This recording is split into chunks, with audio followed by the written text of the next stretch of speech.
Hare Ram, Rama Rama Hare Hare, Govinda Hare Hare, Gopal Hare Hare, Radha Raman Hare Govinda Hare Hare, Govinda Hare Hare, Gopal Hare Hare, Radha Raman Hare Govind Hare Hare,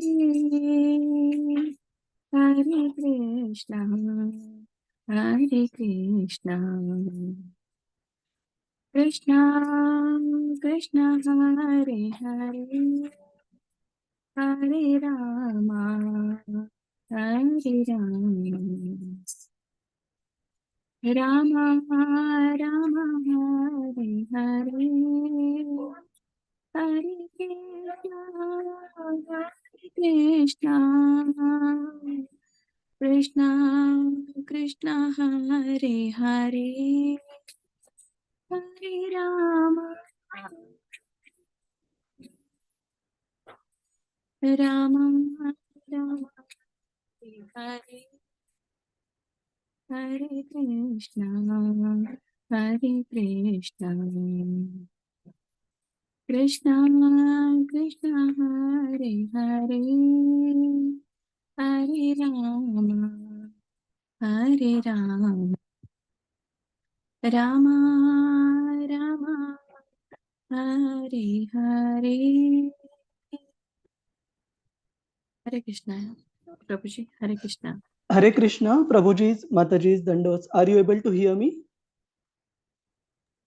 Hare Krishna, Prabhuji. Yes, we are able to hear you. Hare Krishna, Dandos. We'll start with the prayers. Jai Shri Shri Radha Govinda Dev Ji, Shri Shri Gaur Nitai, Srila Prabhupada ki Jai. 1 second.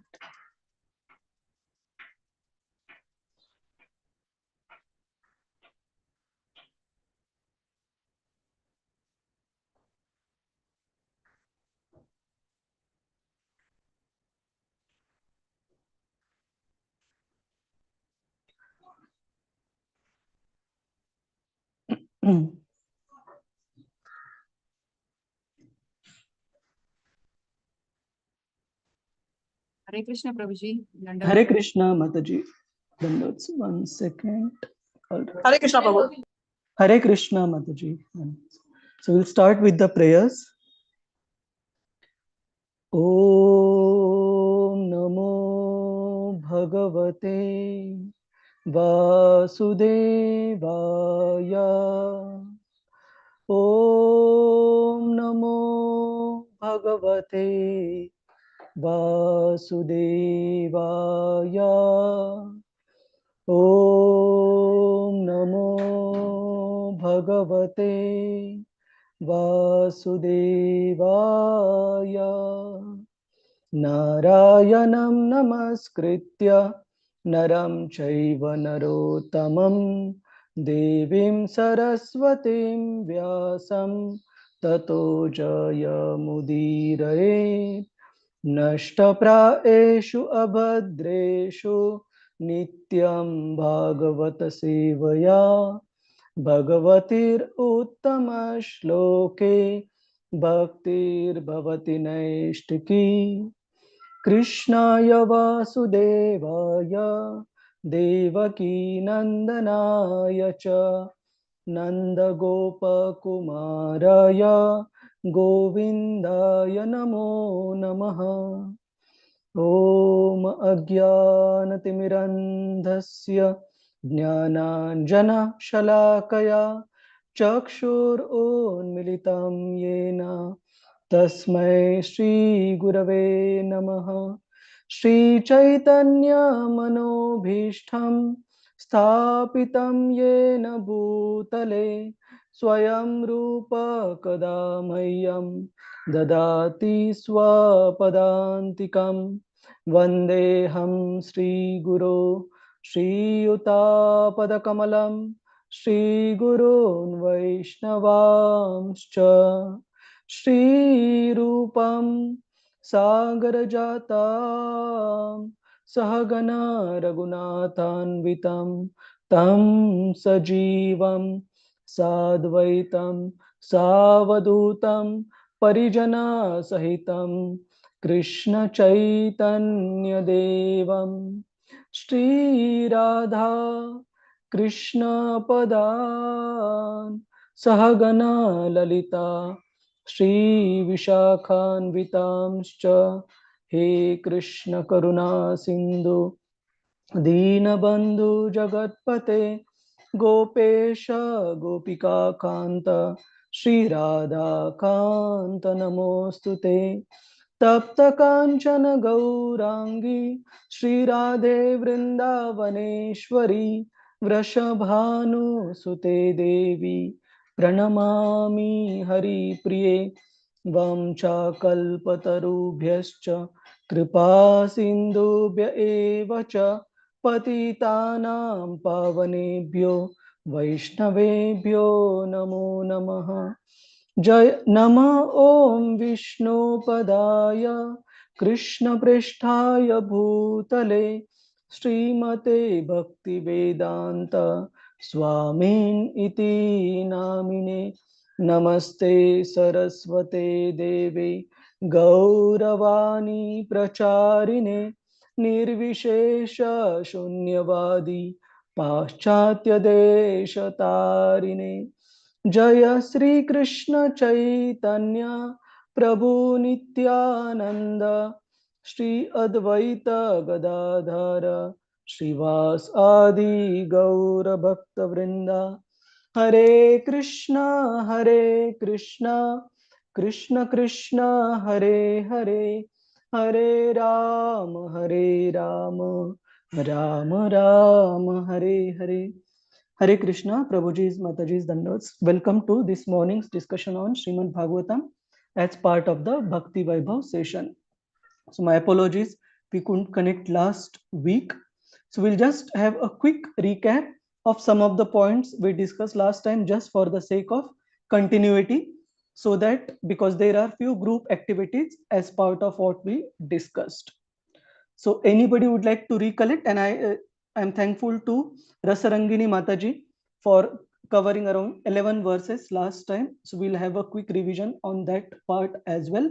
Does anyone recollect what were the points that were discussed last time? Hare Krishna. Okay, Rasarangini Mataji, I will make you co-host. 1 second. You are already co-host, Rasarangini Mataji. Yes, Prabhu. Thank you, Prabhu. Hare Krishna. I'll keep my Hare hand. Krishna. So let me make few more devotees. Anybody would like to volunteer to mention any one point from our last discussion? Where were we? What is happening? Hare Krishna, Hare Prabhuji. Krishna. Hare Krishna. Prema Prakash Haridas Prabhuji. Yes, Prabhuji. We are on chapter where the Krishna is departing for Dwarka, and the people at Hastinapur are now going into a shop. We just discussed on 9 and 10 where it says that people are fainting, and in 11 and 12 they have given a reason why they are fainting. So this is basically an episode in which people are having feeling of separation from Lord Krishna. Hare Krishna. Thank you, Prabhuji. Prema Prakash Haridas Prabhu. And Murli Kari Prabhuji, you wanted to share something? Yes, Prabhuji. We started in the chapter. I want to go one step behind Prakash Prabhu. Yeah, we discussed about this, about the conditions in the kingdom of Yudhishthir Maharaj, Prabhuji, where even the nature was paying taxes, where there was a abundance of everything, yeah, food and milk, grain, rains, yeah, and at the same time, everyone was paying their taxes. So was the nature paying its taxes. That was something which we discussed 2 weeks ago. Yes, Prabhuji. Yes. Then Prakash Prabhuji started with the point that everyone was feeling sad that Krishna was leaving. Even ladies who came, then how they were feeling of separation, yes, of everyone, including those whose husbands and children were killed in the war. They were also feeling sad. That is something which we were. Yeah. Yes, thank you, Murli Prabhuji.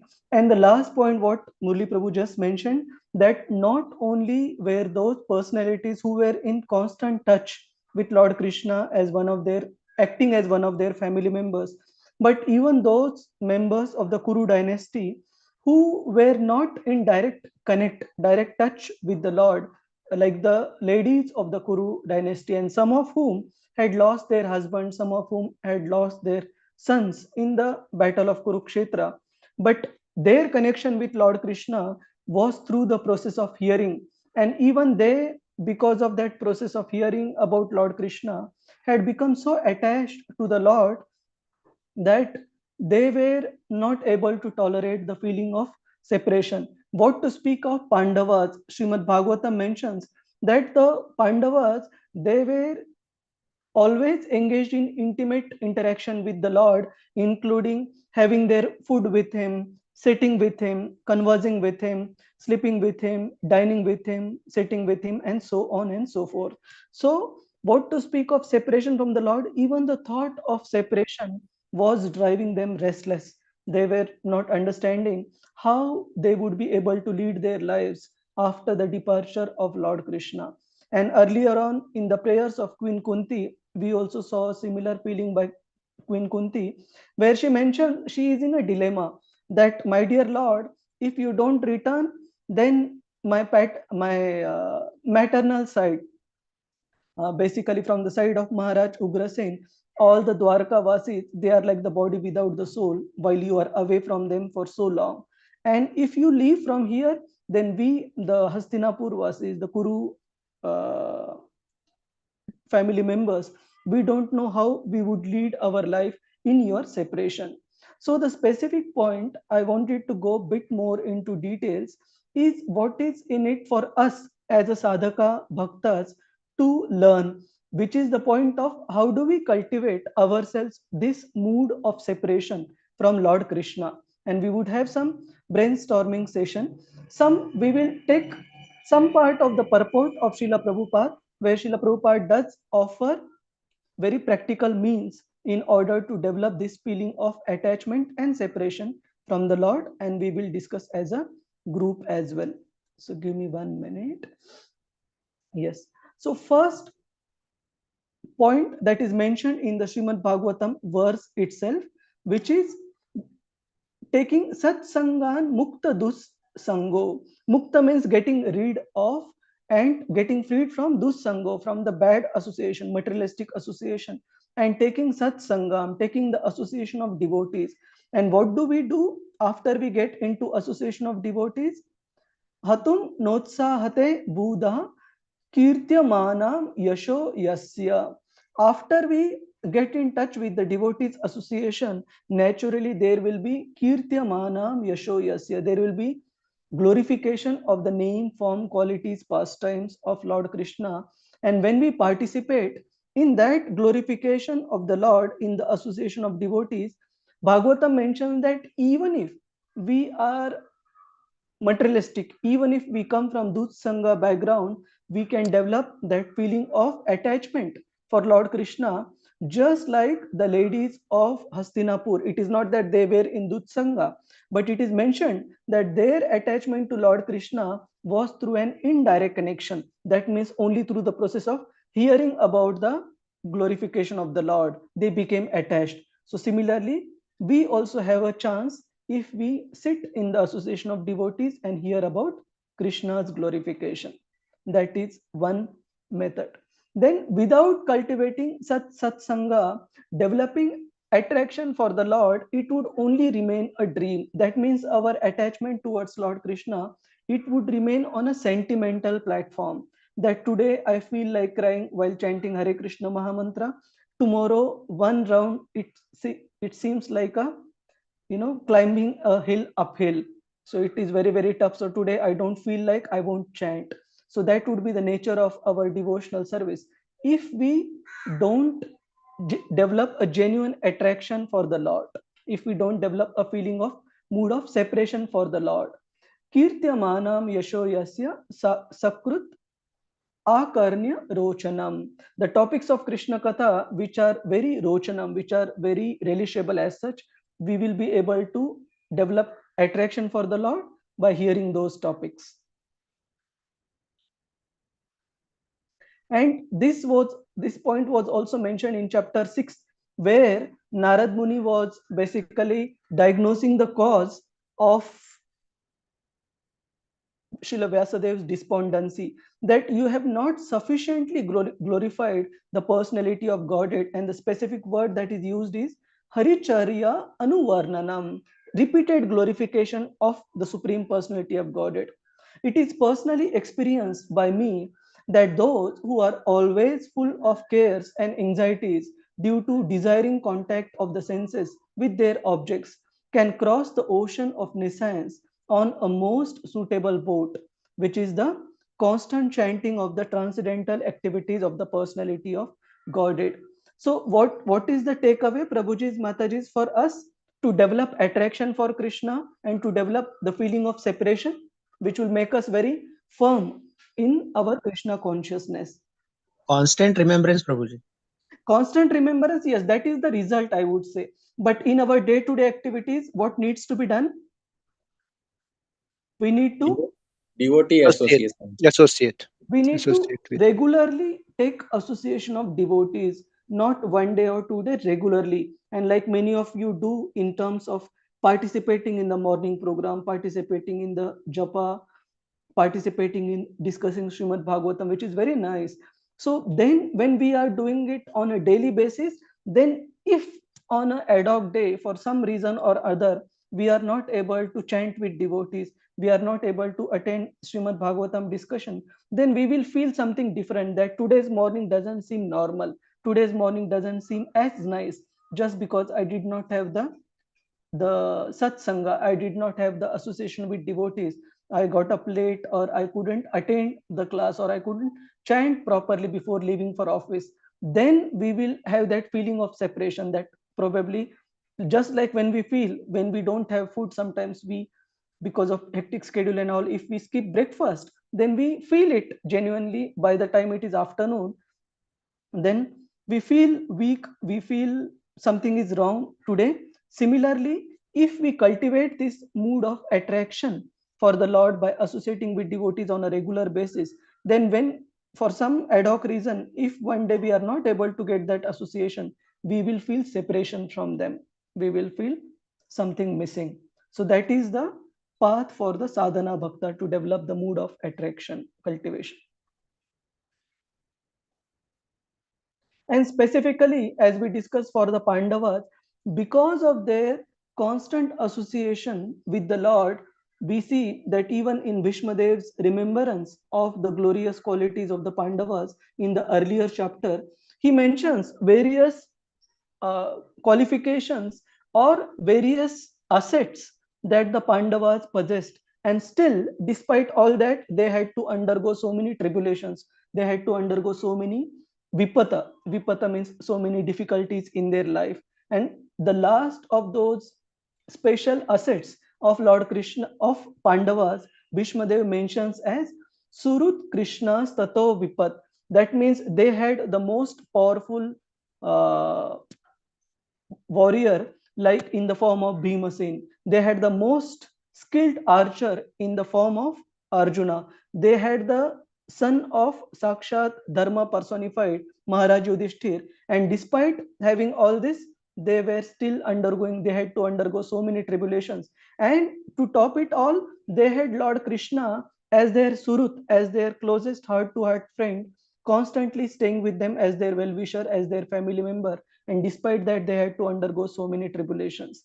So imagine the feeling of separation that the Pandavas would have been experiencing at that point in time with Krishna's imminent departure, because they were simply not used to stay without Krishna through thick and thin, when they were all good in Hastinapur, as well as when they were undergoing severe tribulations in terms of life in exile in the forest.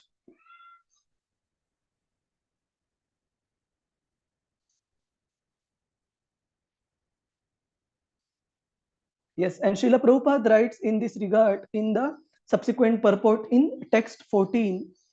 Anybody would like to read through this? Prabhuji's, Mataji's, Hare Krishna. Devotees can keep their hands raised, so we will request devotees one by one. Rohini Mataji, Hare Krishna. Hare Krishna. Feelings of separation experienced by the Pandavas and the family. How to cultivate attraction for separation from the Lord. Text 11 and 12.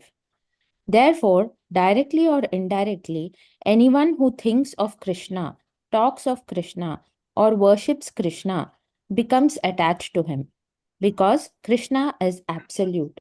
There is no difference between his name, form, quality, etc. Our intimate relationship with Krishna can be confidentially revived by our talking of, hearing of, or remembering him. It is so done due to spiritual potency. SB 1.10.14 purport. Once this So before we proceed, Srila Prabhupada is saying by our talking of, hearing of, or remembering him. One more thing which we can also do is read with our family members from Srimad Bhagavatam, from Krishna book. Like we can do it in the form of bedtime stories for children, or not only children, even for ourselves, our spouses. We can read for them, and entire family will benefit. Yes, Mataji. Once this relation is slightly revived, the conditioned soul at once becomes freed from the illusion of material energy and becomes mad after the association of the Lord.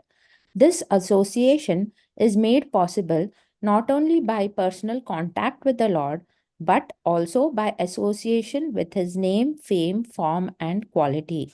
Srimad Bhagavatam trains the conditioned soul to this stage of perfection by submissive hearing from the pure devotees. Srimad Bhagavatam 1.10.13 purport. Thank you. Thank you, Madam. So when mentioned here in the purport that when we are reading Srimad Bhagavatam, it is also submissive hearing from the pure devotee. How do we understand this statement? Rohini Mataji, any thought? How do we understand this? Even reading of Srimad Bhagavatam is hearing from pure devotees. Because who has written the commentary on Bhagavatam?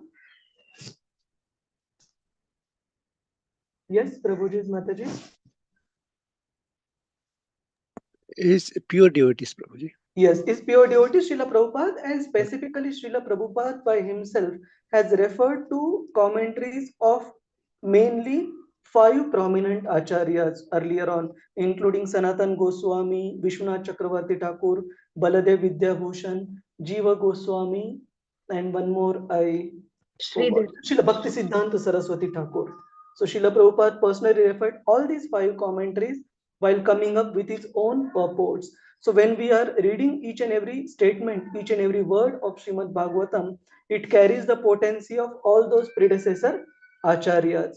So this is one way. So 2 ways we discussed. One way is to take association of devotees personally, physically, hearing in their association. And second we discussed is by taking hearing from pure devotees by reading Srimad Bhagavatam at home. So both ways we can develop our attraction for the Lord. And Srila Prabhupada writes, even if we develop this attraction in the slightest bit, it will drive us mad for that attraction when we don't have it.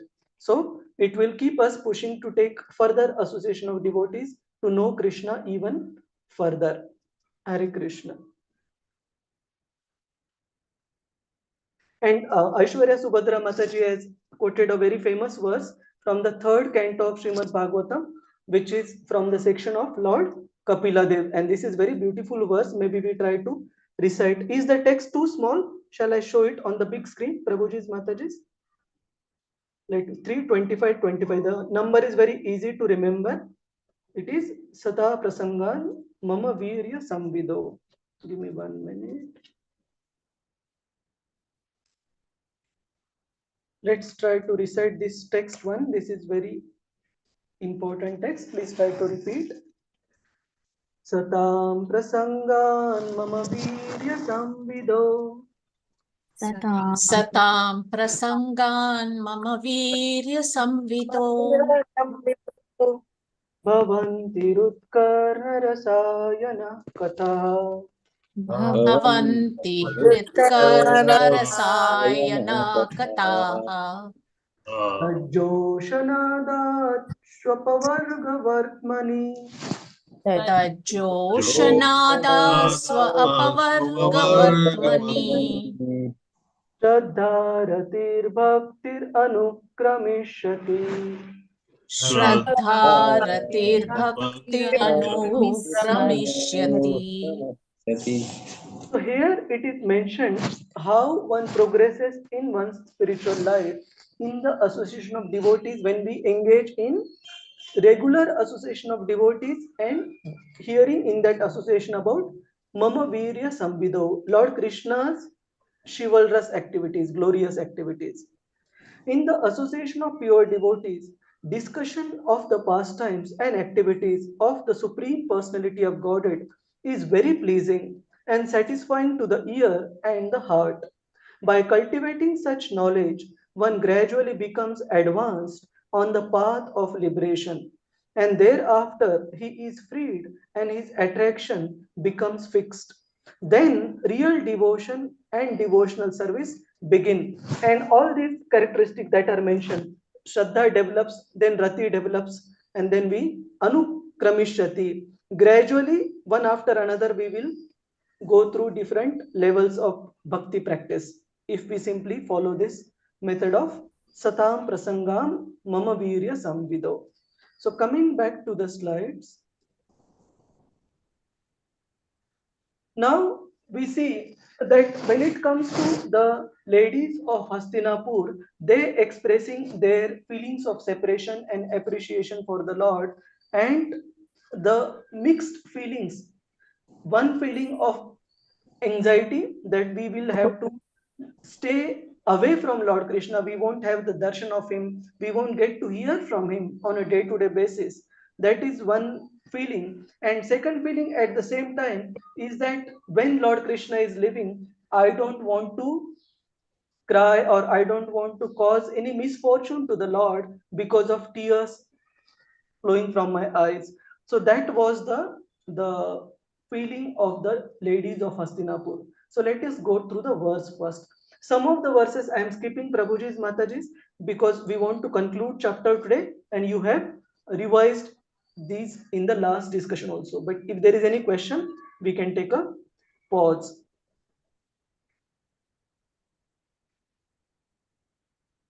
And the purports are amazing purports. I have highlighted many of them, but it is difficult to cover all of them. So you do please go through at your leisure.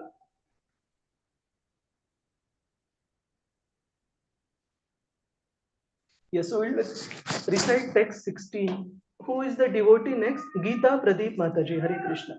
Let me show it on the big screen, Mataji. 1 second, hold Hare on. Krishna Prabhu.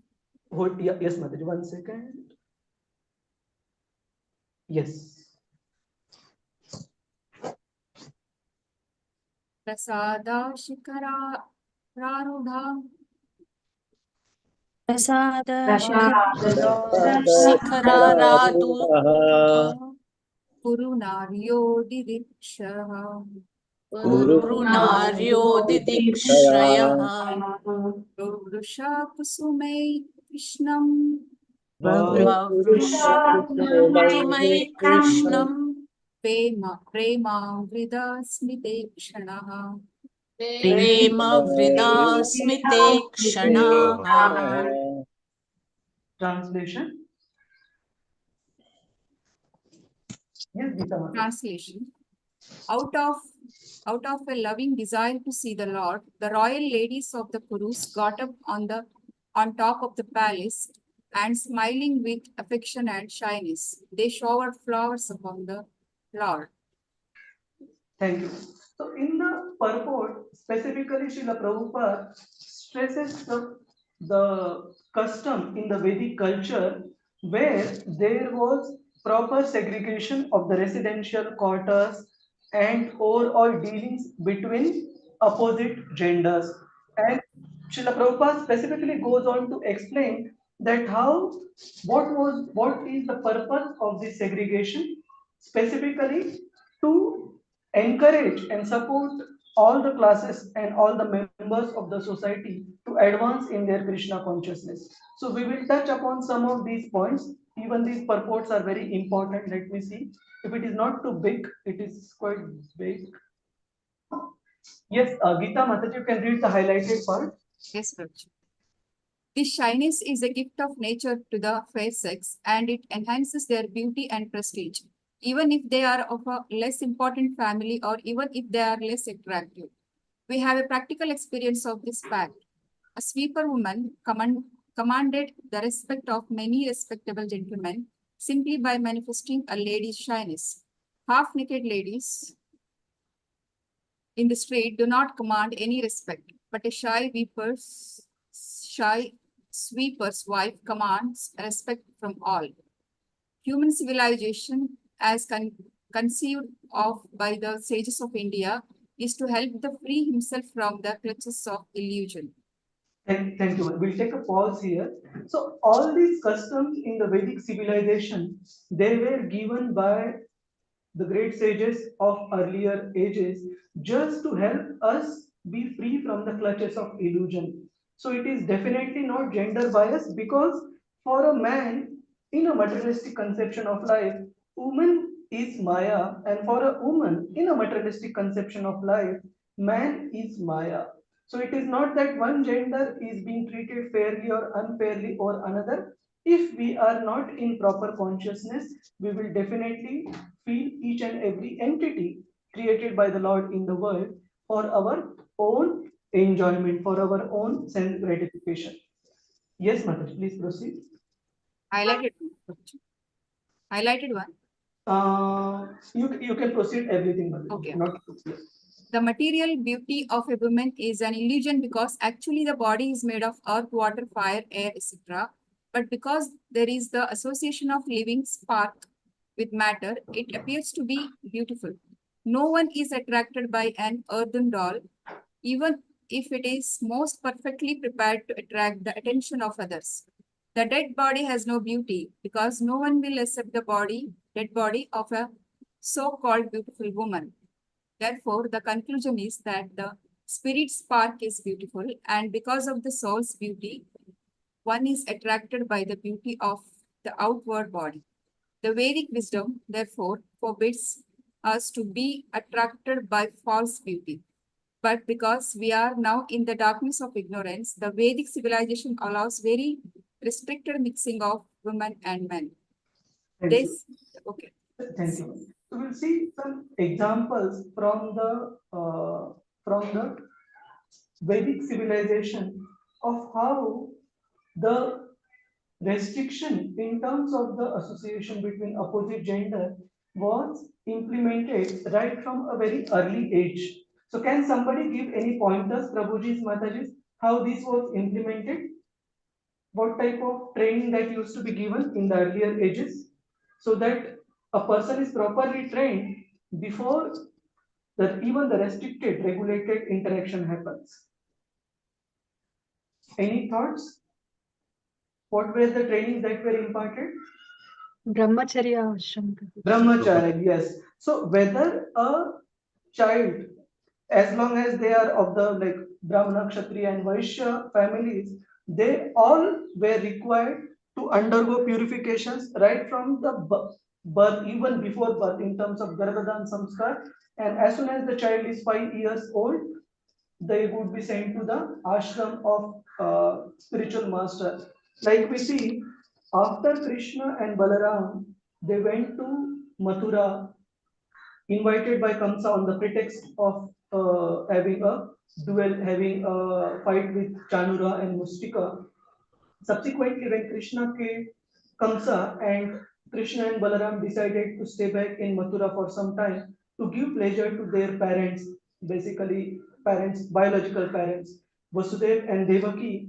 First thing Vasudev and Devaki did was to send Krishna and Balaram to the boarding school of Sandipani Muni in Avantipur or in Ujjain, modern day Ujjain. So even the children from royal family, along with those from the poor or very simple background like Sudama, they were classmates and both needed to undergo severe austerities under the guidance of the spiritual master so that the proper mood and respect towards all the classes of society and including proper understanding of the scriptures, proper life skills are taught very nicely by the spiritual master before the child is given a option whether to enter, whether to continue as a brahmachari or whether to enter the household life. And that's why also all the various samskaras, including the vivaha samskara and all, we see that as late as, and of course we don't say that we are very cultured and all that, but as latest as my own marriage, I saw my wife first time when the marriage was fixed. Of course, we were allowed to speak to get to know each other's personality and all. And after the marriage was fixed, we probably met once or twice before the marriage happened, mainly to get the finalize the clothes and everything for the marriage. And same thing for parents also. Father met mother first time during the time when the marriage discussion happened, and that is the Vedic culture of arranged marriage, you can see. But the reason was both parties, the relationship will be based on a common goal of serving Lord in the center rather than just the external beauty. When the relationship is based on the external beauty, it is love at first sight and divorce at first fight. So that's why it is very, very important we understand the mood behind all these customs rather than being too strongly opinionated on any one side. Any thoughts, comments, Prabhuji's, Mataji's on this particular idea of Vedic civilization of having a very restricted mixing between the opposite genders? Hare Krishna. Any thoughts? Anyone? We have many senior devotees also here. We have K.K. Mukherjee Prabhuji, we have P.S. Murthy Prabhuji, and also Venkata Narasimha Prabhuji. Anybody would like to add something, Prabhuji, on this? Just to repeat, Prabhuji, you said it very well. Love at first sight and divorce at first fight. Yes, Prabhuji. So basically, the basic premise of love, which is to sacrifice for the other person's well-being, it's lost. It is what I get out of it rather than what I contribute towards it. So that is very, very important for any successful family. And that success can truly happen when we keep Krishna in the center. Otherwise, mutual attraction and appreciation would remain for some time, but without Krishna in the center, it won't last long. Any other devotees? Lalita Vinodini Mataji. Hare Krishna, P.S. Murthy Prabhuji. Yes, Prabhuji. Oh, Prabhu, sorry, I had a very bad connection, and because of signal loss, I could not hear the question properly.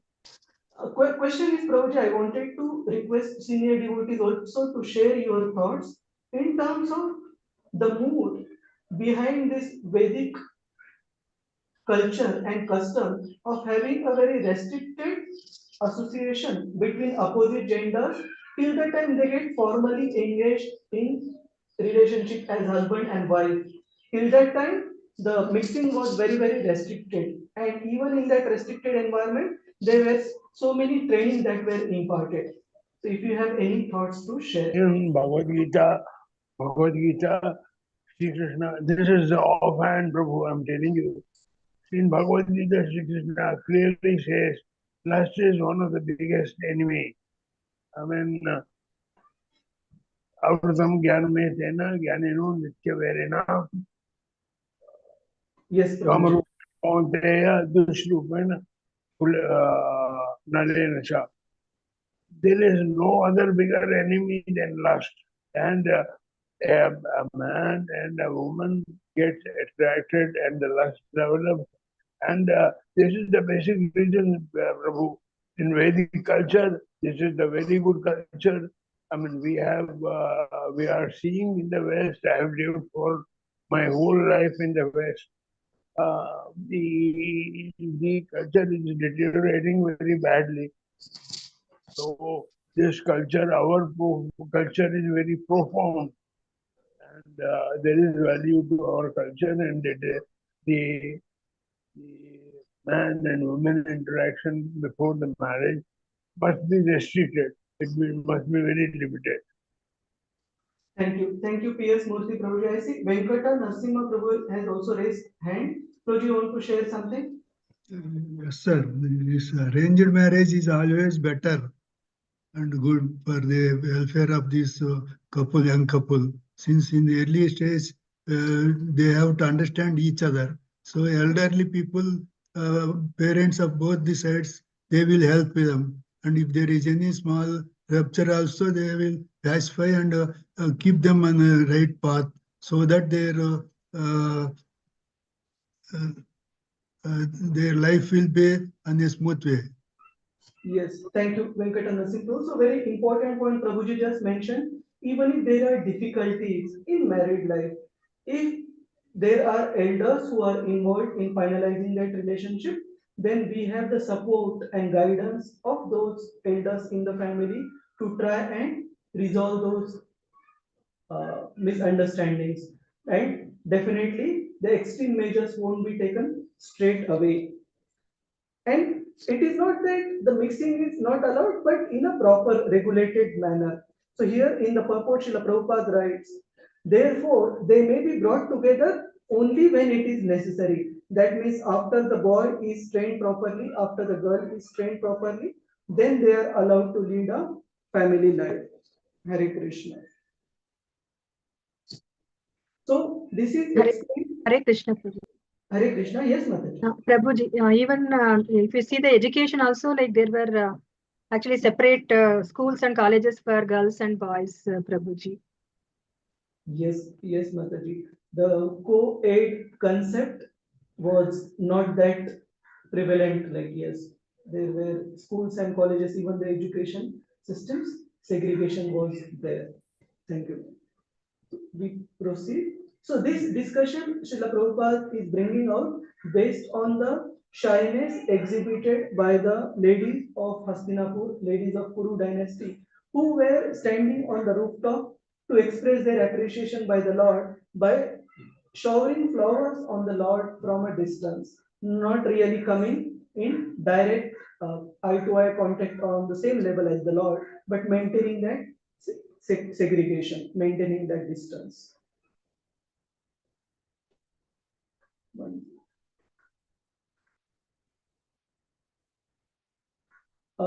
Yes, who is the next devotee who will be reading? Reena Mataji, Hare Krishna. You want to read? Hare Krishna, Prabhu. Yes. The ladies of Hastinapur begin to glorify the Lord from rooftops. Text 20 to 25. Simply, we have tried to explain Krishna, nothing but Krishna. Just like we are presenting so many books about Krishna, simply we have tried to explain Krishna with all these translations. Nothing but Krishna. How to understand Krishna. So here it is called Sarvashruti Mano Harau. Krishna is very pleasing to hear. Krishna is the reservoir of all pleasure. When we get our attachment for hearing about Krishna, then at least we can consider that we have become free from material contamination. When we get attachment simply for hearing Krishna, nothing else, all nonsense, then you should understand that you have become liberated. Srimad Bhagavatam 1.10.20, London, May 24, 1973. Thank you. Hare Krishna. So this is in relation to the great understanding of philosophy and knowledge about Krishna that these ladies of Hastinapur had got just by the process of hearing about Lord Krishna from the authorities. Srila Prabhupada writes in the purport, we'll go to that these ladies would definitely have heard from the authoritative sources because of which they developed such thorough and clear understanding about the Lord, the Tattva, and in terms of the process of creation, how it is maintained by the Lord. All these details regarding the position of the Lord Krishna as the Supreme Personality of Godhead, these ladies of Hastinapur were very, very